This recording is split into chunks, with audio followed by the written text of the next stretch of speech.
સગળ ગણરાજમાં ઝબૂકતી વીજળી અને ઘૂંઘટે મલપતી લાજ રમણી એવી ભારતી ધરાની વંદુતને આવડી ધન્ય હો ધન્ય સૌરાષ્ટ્ર ધરણી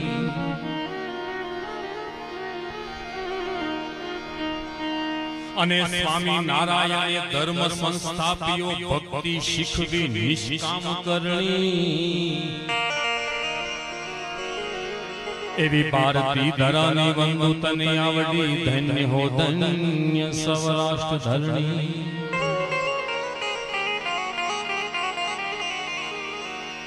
આ દુહા છે આપણા સ્વામિનારાયણ સંપ્રદાયના મૂર્ધન્ય કવિ ત્રિભુવન ગૌરી શંકર વ્યાસ મને હમણાં ખબર પડી કે આ રચના છે ત્રિભુવન ગૌરી શંકર વ્યાસની છે અને એ આપણા સ્વામિનારાયણ સંપ્રદાયમાં જે રાજકોટ ગુરુકુળ સંસ્થાન કહેવાય છે એમાં એનું પ્રથમ જે સામયિક છે એમના આદિ તંત્રી હતા અને એમના 3 દીકરી બા સ્વામિનારાયણનો ધર્મ પાળી અને સાંખ્યોગી જીવન જીવી અને મને તમને કંઈક એવી શીખ આપી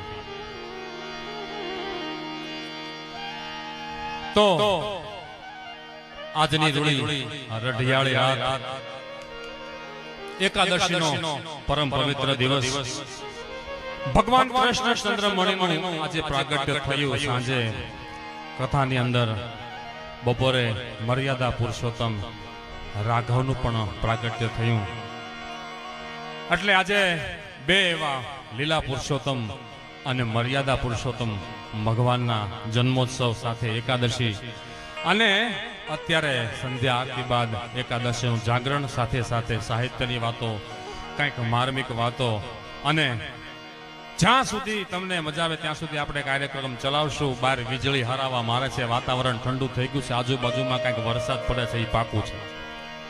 કારણ કે માટીની સુગંધ આવે છે. માટીની સુગંધ આવે એટલે સમજી લેવાનું કે વરસાદ નજીક છે અને ડામરની સુગંધ આવે એટલે સમજી લેવાનું ચૂંટણી નજીક છે. 2-4 તાળીઓ નહીં હાલે ભાઈ. એકાદશીનો ઉપવાસ છે. આ કાર્યક્રમનું કાંઈ નક્કી નહોતું. આજે રાસોત્સવ કરવાનો હતો પણ સ્વામી કે આ બપોરે રાસ લીધા, આજે કૃષ્ણ ભગવાનના જન્મોત્સવ વખતે રાસ લીધા એટલે હાલનો રાસનો કાર્યક્રમ કેન્સલ, 3 વાર રાસ નથી કરવા. એટલે ભરતભાઈ મને કે તો આપણે શું કરશું? મેં કીધું ઘરની ઘંટી છે, ગમે તે ઢોકળા ભરડીને ખવાય, આજનું ગોઠવી નાખી. અને હા, ઘંટી હારે એને વ્યવહાર બહુ પાછો. હું ઘરની ઘંટી અને હાડુભાઈ ઘંટીની ફેક્ટરી. એટલે સરસ મજાની શરૂઆત થઈ. મને અત્યારે ખબર પડી આ ભાણો મારો ધંધો ભાંગે એવો છે. આટલી ઉંમરમાં આટલું સારું હાર્મોનિયમ વગાડે, જાણે છે. એકવાર જોરદાર તાળીથી વધાવો ભાઈ. તારા પપ્પા ભાણા કાલે આવે છે? હા, મહેશ કુમાર કાલે આવે છે. એમના દાદા પણ બેઠા છે અહીંયા. હા, એના મોટા પપ્પા, મોટા ભાઈ. દાદા પણ બહુ રાજી થતા હશે અને અક્ષર નિવાસી કરશન દાદા પણ બહુ રાજી થતા હશે કે એમની દીકરીનો દીકરો એટલે પાણીઓ આ કાર્યક્રમમાં હાજર છે. ગોપીનાથજીના દરબારમાં એણે પણ ભગવાન કૃષ્ણના જન્મના દિવસે કૃષ્ણ ભગવાનનું સરસ મજાનું ગીત ગાયું. એમને પણ એકવાર જોરદાર તાળીથી વધાવો. તો આજે કંઈક નવું તમને સંભળાવવું છે. નવા 2-3 ગીતો લખીને આવ્યો છું. મેં તમને કીધું એ રીતે તમારી સામે મારે કાર્યક્રમ કરવો એટલે 5 ઉપર પંખો મૂકીને મમરા નાસ્તો કરે જેવું અઘરું છે. કારણ કે રોજ કંઈક ને કંઈક તમે મને સાંભળતા હોય કંઈક નવું આપવાનો પ્રયાસ કરીશ. તો શરૂઆત આપણે ગોપીનાથજી મહારાજના દુહાથી કરવી છે. પછી જેવી આપની મોજ. આજે એક પ્રેમના તાતણે બંધાઈને હવ આપણે ભેળા થયા છીએ. પ્રેમમાં તાકાત છે સમર્થને ઝુકાવવાની, પ્રેમમાં તાકાત છે સમર્થને ઝુકાવવાની. નકર કૃષ્ણને ક્યાં જરૂર હતી સુદામાના ચોખા ખાવાની, અને પ્રેમમાં તાકાત છે સમર્થને ઝુકાવવાની. નકર રામને ક્યાં જરૂર હતી સબરીના બોર ખાવાની, અને પ્રેમમાં તાકાત છે સમર્થને ઝુકાવવાની. નકર મહારાજને ક્યાં જરૂર હતી સગરામને કુબે જવાની. અને પ્રેમમાં તાકાત છે બાપ સમર્થને ઝુકાવાની, નકર મહારાજને ક્યાં જરૂર છે ત્યાં ગરડા રોકાવાની. અને પ્રેમમાં તાકાત છે સમર્થને ઝુકાવાની બાપ, નકર આપણે બધાને ક્યાં જરૂર ત્યાં ભેગું થવાની. અમારા પરમ સ્નેહી મિત્ર હરેશભાઈ વેકરિયા એમના આમંત્રણને માન આપી અને આ પધારેલા સૌ સગા સ્નેહીઓ, સ્વજનો, હરિભક્તો, આત્મીયતા વાળા દરેક ભાઈ બહેનો, સગાવાલા, વેવાયો, અમારે જમાયો, ખાસ અમારે મોટા જમાય, અમારા ચારે બહેનો, આદિક શૈલેષભાઈ એમના બહેનો, વડીલોની હાજરી છે અને ગામના ગઢપુર ગામના ગ્રામજનો પણ અત્રે ઘણા ઉપસ્થિત છે. સુરતથી આખી બસ ભરી અને હરેશભાઈના આ કાર્યક્રમમાં, આ કથા પ્રસંગમાં, શોભામાં બે ચાર તોરણ ટાંકવા માટે, બે ત્રણ ચાંકડા ટાંકવા માટે, આ શોભા એની વૃદ્ધિ કરવા માટે પધારેલા દરેકનું ભાવભર્યું નેહ નિધરતું અત્રે અહીં હું હાર્દિક સ્વાગત કરું છું. તો તમે બધા તમારી હાજરીને એકવાર જોરદાર તાળીથી વધાવો. કારણ કે ભાણાએ ગાયું આંખે ઉજાગરા, અમને ખબર છે 5 ઉજાગરા અમારે છે. કારણ કે આવ્યા તે દિવસે અહીં કાર્યક્રમ કર્યો, વળી ચોકમાં કર્યો, વળી અરવિંદભાઈએ કીધું કે મારા સંતો યાદ કરે છે, આવો જીવા બાપુના દરબાર પર ત્યાં કર્યો, વળી પાછા કાલ તમે અહીં ચડાવ્યો હતો ને વળી પાછો આજે માચડે ચડાવ્યો છે. તો અને ખાસ વિશેષ આનંદ મને એ વાતનો છે કે અહીંયા સંતોની હાજરી છે, એમને પણ એકવાર જોરદાર તાળીથી વધાવો. અને આ દરબારગઢની શોભા માત્ર દરબારગઢ ખાલી હોય તો રૂડો ન લાગે. આની અંદર દરબારગઢની જો શોભા હોય ને તો આ દરબારગઢની સરસ મજાની જેને કહેવાય રંગોળીઓ સમાન શોભતા સંસારની ચૂંદડી ઉતારી અને ભગવી ચૂંદડી ઓઢીને મહારાજને રાજી કરવા માટે આ ભજન કરતા સાંખ્યિક બહેનોને પણ એકવાર જોરદાર તાળીથી વધાવો. તો ગોપીનાથજી મહારાજને, ગઢપુર ગામને અને દરબારગઢને લડાવતા મેં 2-3 દુહા લખ્યા છે, એ સંભળાવીને પછી આપણે છંદની સંગીત સાથે જમાવટ કરશું અને બને ત્યાં સુધી ગઢપુરપતિ ગોપીનાથજી મહારાજનો મહિમા ગાશું. હરેશભાઈને બહુ આ દિવ્ય મૂર્તિ દાદાનો દરબારગઢ પ્રિય છે અને કોને અહીંયા હૈયામાં ટાઢું ન થાય. આવા સરસ મજાના ગ્રામજનો પણ અમારે ખાસ મિત્રો હર્ષદભાઈ ને વિપુલભાઈ, અમારે કૃષિ વૈજ્ઞાનિક એવા પરબતભાઈ વાઘાણી પણ અહીંયા કાર્યક્રમમાં ઉપસ્થિત છે. આ બધા નગરજનોને અમારા જગુભાઈ ચાવડા ક્યાં ગયા? હા, બધા ઉપસ્થિત છે, એમને જોરદાર તાળીથી વધાવો ભાઈ. તો વાલા ને વાલું યતી અને ગરવું ઈ ગઢપુર ગામ. તમે બધા ફરાળ નથી કરવું લાગતું તો પડકારો આપો. એ વાલા ને વાલું યતી અને ગરવું ઈ ગઢપુર ગામ. એ ગુણિયાલ મૂર્તિ જા પધરાવી, અરે રે શ્રી ગોપીનાથજી નામ. અને અક્ષરધામનું આ મજ છે અને મહિમા જેનો ભરપૂર. અરે ઘર ગણાય ઘનશ્યામનું એ એવું ધામ છે ગઢપુર. પણ ગોકુળ સરખું ગઢડું અને એમાં દાદા ખાચર દાસ. અરે પ્રેમી જનને વશ થઈ અને કર્યો પ્રભુએ આયા વાસ. પણ દરબાર ગઢમાં દીપતી આ લીંબ તરુની છાય. અરે આયા જીવ જગદીશ ને ઓળખે એ એવી વાતું કરતા પ્રભુ આય. પણ ગોપીનાથ મહારાજ અને દાદાનો દરબાર એ લક્ષ્મી બાગ ઉન્મત નદી. અરે રે જોને ચિત આકર્ષણ ચાર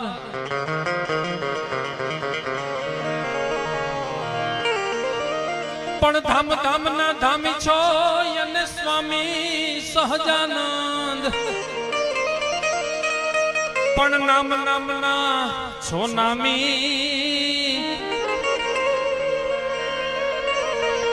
એ નમો નિષ્કામી પ્રશ્ન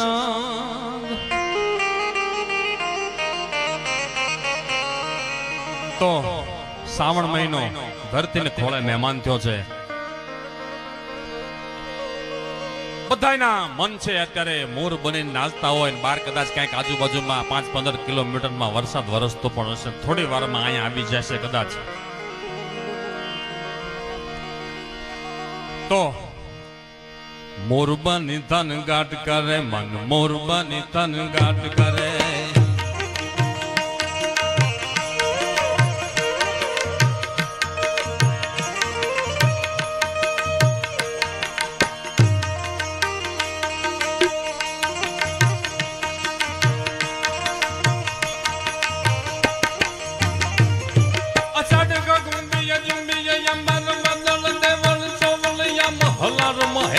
લાડ ગહેલી નિરછલ ન જલ નળિયા ઇન્દ્રગાદ યગા ધગર ધન ઉપર યમન યાસન યુ ભરિયા અજમાલ ન તુતણ કુંવર યાલણ સોય તાણી રત સંભરિયા.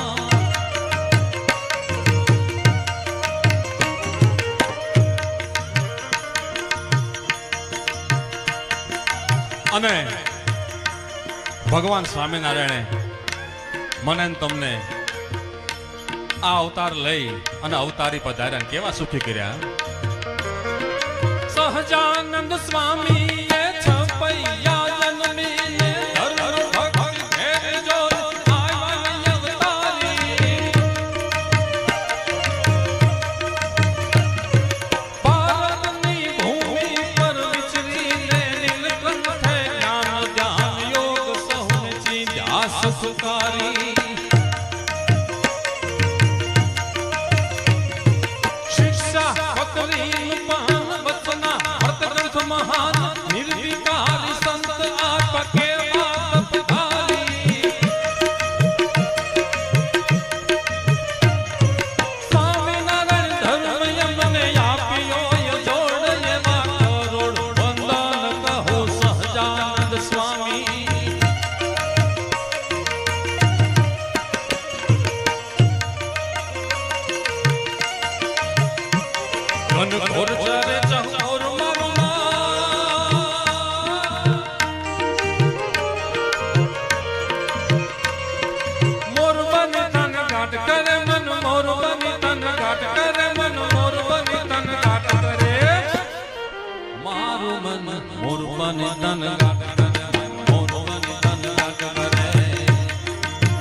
ગઢપુર ગોપીનાથ આશરો તિહારો.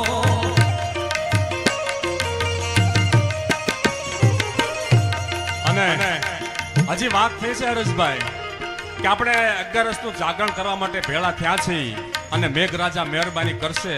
સ્વામી તમે આવ્યા, હારે હારે મેઘરાજા પણ આવ્યા, એટલે વાતાવરણ બહુ ઠંડુ થઈ ગયું છે. કોઈ મૂંઝાશો નહીં, અહીંયા વોટરપ્રૂફ મંડપ છે, જ્યાં પાણી પડતું હોય થોડા થોડા ખસીને આગળ આવતા રહ્યો. આજે ભગવાનને આપણી ઉપર બહુ મહેરબાની કરી દીધી છે. વાતાવરણ ઠંડુ થઈ ગયું છે. 3-4 દિવસથી થોડી ગરમી હતી. બધા બેસી જાવ આગળ આવીને, બહેનો છે એ હોંસરીમાં બેસી જાય જ્યાં પાણી પડતું હોય તો. બાકી તો વોટરપ્રૂફ મંડપ છે.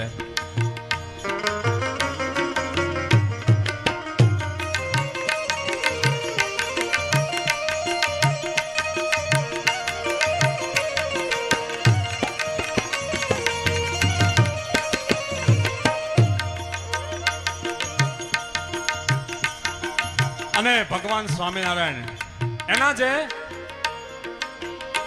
9 નામ છે, નાનપણથી લઈ અને ભગવાને પોતાનું નામ સ્વામિનારાયણ આપ્યું. એ 9 નામ અને 9 નામ એક છંદની અંદર જ્યારે સંભળાવવા હોય ત્યારે હરિ કૃષ્ણ બોલું ત્યાં હૈયામાં હામ ચડે, સરજુદાસ બોલું ત્યાં શાંતિ મળે મનને, નીલકંઠ બોલું ત્યાં નિર્વિકાર થાવું ને, નારાયણ મુનિ બોલું ત્યાં શુદ્ધ કરું તનને, સહજાનંદ બોલું ત્યાં શ્રીજી આવે સામાન, ન્યાલકરણ ઘનશ્યામે મોહિયા છે મનને.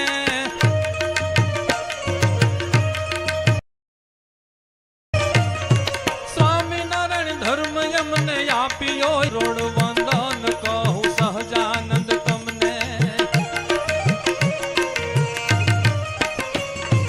અને દુનિયાના 7 સમુદ્રની પાર આજે સ્વામિનારાયણ સ્વામિનારાયણ સ્વામિનારાયણ મંત્ર ગુંજતો થયો ત્યારે મુક્તો ને સંતો ને પરમહંસો જુઓ યાદ, સ્વામિનારાયણ સ્વામિનારાયણ સ્વામિનારાયણ બોલે. ગુણાતીતાનંદ કહે સ્વામિનારાયણ, ગોપાળાનંદ જુઓ સ્વામિનારાયણ બોલે. ભૂમાનંદ નિત્યાનંદ નિષ્કુળાનંદ જુઓ યાદ, સ્વામિનારાયણ સ્વામિનારાયણ સ્વામિનારાયણ બોલે. સ્વામિનારાયણ ધર્મ એમને આપ્યો, જોડ જેવા કરોડ વંદન કહું સહજાનંદ તમને, કરોડ વંદન કહું સહજાનંદ તમને, કરોડ વંદન કહું સહજાનંદ તમને. વધાવો વધાવો જોરદાર તાળીથી. મને નહીં, આ મેઘરાજાને. આજે આ કાર્યક્રમ સાંભળવા માટે મેઘરાજા ઇન્દ્ર રાજા પધાર્યા દાદા ખાચરના દિવ્ય દરબારની અંદર. અને મને વિશેષ આનંદ એ વાતનો છે કે પૂજ્ય ભાનુસ્વામી ગોપીનાથજી મહારાજનો હાર લઈને પધાર્યા. એમને એ મૂર્તિમાં એટલું બધું હેત છે. હું જ્યારે ગઢડા સુરતથી આવું, લગભગ 15 થી 20 વાર વર્ષમાં આવતો અને ગોપીનાથજી મહારાજના દર્શન કરવા માટે જાઉં એટલે બેઠા બેઠા એક નિમિષ આંખે ગોપીનાથજી મહારાજની આગળ બેસીને માળા કરતા હોય છે. નકર આટલા કરોડો રૂપિયાના વિકાસના કામ ગઢપુરની અંદર ચાલી રહ્યા છે. બધો જ એક રૂપિયાનો હિસાબથી વહીવટ એ પોતે સંભાળે છે. આનો પણ ધર્માદાનો ક્યાંય જેવી તેવી જગ્યાએ, એલફેલ જગ્યાએ વાપરી ન જવો જોઈએ, વપરાય ન જવો જોઈએ, કે કોઈ આમાંથી કાંઈ લાભ ન લઈ જવો જોઈએ. કારણ કે ભાનુસ્વામીએ કીધું આ દરબાર ગોપીનાથ બાપનો છે, આમાંથી કાંઈ આડાવડું થવું ન પડે. આજે બધાની નજર ગઢપુરની સામે છે કે આવા મોટા વિકાસના કામો થઈ રહ્યા છે. આટલો બધો વહીવટ પોતે રાખવા છતાં દરેક કાર્યક્રમની અંદર હાજરી આપે છે. એમને એકવાર જોરદાર તાળીથી બતાવો. અને ગઢપુર પતિ ગોપીનાથજી મહારાજના દિવ્ય દરબાર, ઘણા એમ કે છે તમે હે હરી હે હરી હે હરી કર્યા કરો. હરી હું તમારી હામું જુએ છે. કાલે જ મેં એક દુઓ લખ્યો, હા, હૈયાથી કરો હાંકલો તો તરત પકડે હાથ, હૈયાથી જો કરો આંકલો તો તરત પકડે હાથ. ગઢપુર દેવળમાં બિરાજતો મારો ગરવો ગોપીનાથ. હા, અહીંયા આવ્યો ને મને કીધું 5 મિનિટ બોલવાનું છે. દાદર ચડતા ચડતા એક દુઓ બનાવી નાખ્યો. અમુક વાત એવી હોય કે જેની ઉપર બોલવું ને તો તમારે તૈયારી કરવી પડે. આ ગઢપુરપતિ ગોપીનાથજી મહારાજનું દેવળ એવું છે, તમે હામાર ઉભા રહ્યો ને આ શબ્દો તમારી આગળ આવી જાય. ન લખવો હોય તો પરાણે લખાઈ જાય. 300 થી વધારે કીર્તનો, ભજનો, દુહા, છંદો મેં સ્વામી લખ્યા છે. એમાં લગભગ 150 તો ગોપીનાથજી મહારાજના છે. ગઢપુર ગામના ગ્રામજનો ઘણા બેઠા છે. કદાચ સ્વામિનારાયણ ભગવાનના સત્સંગી નહીં હોય કે તિલક ચાંદલો કરતા નહીં હોય, પૂજા નહીં કરતા હોય, પણ આ મૂર્તિ એવી છે કે એને ગમે ત્યાં હોય સાંજે શયનમાં તો ગોપીનાથજી પાસે આવવું પડે. જોતા હશો તમે બધા કીર્તનો બોલે છે, દર્શન કરવા માટે આવે છે. એમાં ગોપીનાથજી મહારાજની જે પોઢવાની લીલા છે, ભૂખ્યાન તરસે સામે બેઠા જ રહી. આખાય પૃથ્વીના પડમાં એક મૂર્તિ એવી મહારાજ કે મારો અંગો અંગનું માપ આપી અને આ મૂર્તિ પધરાવું છું. અને ઈ મૂર્તિ જેની સામે ઉભા રહ્યો અને હૈયાની માલપા ટાઢું થઈ જાય, ટાઢપના શેરડા છૂટે, ઈ આ ગોપીનાથજી મહારાજની મૂર્તિ. અત્યારે જોકે ચોમાસું ચાલી રહ્યું છે.